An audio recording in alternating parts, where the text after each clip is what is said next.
ইরানের সর্বোচ্চ ধর্মীয় নেতা আয়াতুল্লাহ আল খামেনি মারা গিয়েছেন। এই খবরটা আমরা সকলেই শুনছি। আপনি কি তার একটা ভিডিও ফুটেজ দেখেছেন? আপনি কি তার একটা ছবি দেখতে পেয়েছেন? শুধুমাত্র ইসরায়েলের প্রেসিডেন্ট বেঞ্জামিন নেতানিয়াহু আর যুক্তরাষ্ট্রের প্রেসিডেন্ট ডোনাল্ড ট্রাম্প তারা দুইজনেই দাবি করতেছে যে তারা ছবির মাধ্যমে দেখতে পেয়েছে যে আয়াতুল্লাহ আল খামেনি মারা গিয়েছে। এছাড়া বিশ্বের আর কেউ একটা ভিডিও ফুটেজ দেখেনি, একটা ছবি দেখতে পায়নি যে আয়াতুল্লাহ আল খামেনি মারা গিয়েছে। এমনকি ইরানের মিডিয়া চ্যালেঞ্জ করে বলতেছে যে আয়াতুল্লাহ আল খামেনি বেঁচে আছেন, তিনি সুরক্ষিত আছেন। এখন অনেকেই বলবেন যে সোশ্যাল মিডিয়ায় তো অনেক ছবি ভাইরাল হয়েছে আয়াতুল্লাহ আল খামেনি ধ্বংসস্তূপের নিচে পড়ে আছেন। না না না, ওইটা সম্পূর্ণ এআই দিয়ে বানানো একটা ছবি। আপনারা এখানে দেখতে পারবেন। প্রথম আলো কিন্তু এটা ফ্যাক্ট চেকিং করে খুঁজে বের করে দেখিয়েছে যেই ছবিগুলো ফেসবুকে ভাইরাল হয়েছে আয়াতুল্লাহ আল খামেনি ধ্বংসস্তূপের নিচে পড়ে আছেন, মূলত এগুলো এআই দিয়ে তৈরি করা হয়েছে। এছাড়া একটা ভিডিও ফুটেজ, একটা ছবি এখন অবধি কিন্তু সোশ্যাল মিডিয়ায় পাওয়া যায়নি যে আয়াতুল্লাহ আল খামেনি মারা গিয়েছেন, এটা তার তথ্য প্রমাণ। এমনটা কিন্তু এখনো কেউ দেখাতে পারেনি। বিশ্ব মিডিয়াও এটা নিয়ে এখনো সন্দেহজনক অবস্থানে রয়েছে যে আসলে আয়াতুল্লাহ আল খামেনি কি মারা গিয়েছে নাকি বেঁচে আছে। দেখেন ভাই, যুদ্ধ মিসাইল, ড্রোন আর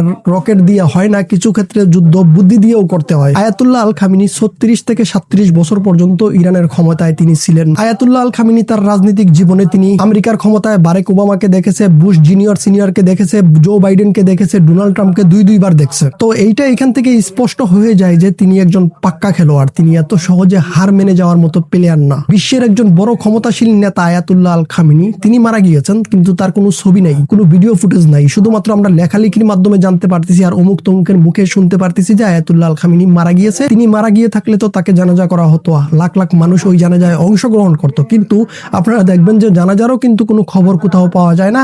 আপনারা নিশ্চয়ই অনেকে যারা এই ভিডিওটি দেখছেন, অনেকে আর্তুগুল গাজী সিরিজটি দেখছেন। এই আর্তুগুল গাজী সিরিজে কিন্তু আমরা অনেক সময় এরকম দেখতাম বড় বড় লিডাররা নিজেকে মৃত্যু বলে দাবি করতেন, পরবর্তীতে তারা ফিরে আসতেন, দ্বিগুণ শক্তিশালী হয়ে তারা ফিরতেন। বিষয়টা ঠিক ওইরকম মনে করতে পারেন। মূলত বেঞ্জামিন নেতানিয়াহু আর ডোনাল্ড ট্রাম্প আর বিশ্ব মিডিয়া কিভাবে নিশ্চিত হয়েছে যে আয়াতুল্লাহ আল খামেনি মারা গেছে, এখান থেকে আমি আপনাদেরকে একটা পয়েন্ট তুলে ধরি। মূলত যখন আমেরিকা আর ইসরায়েল মিলে ইরানে হামলা চালিয়েছে, ঠিক তখনই কিন্তু সাথে সাথে ইরানও রিয়েকশন দিয়েছে। 7-8টা দেশে একসাথে তারা মিসাইল হামলা চালিয়েছে, ড্রোন হামলা চালিয়েছে।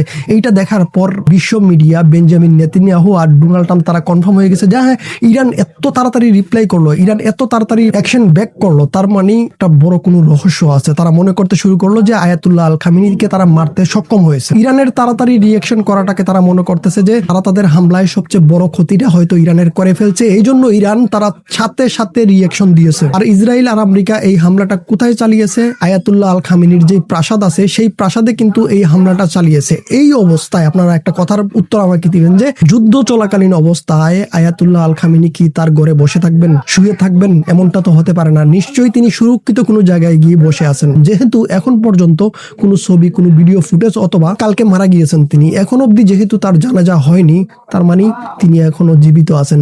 আল্লাহ যেন এমনটাই করেন।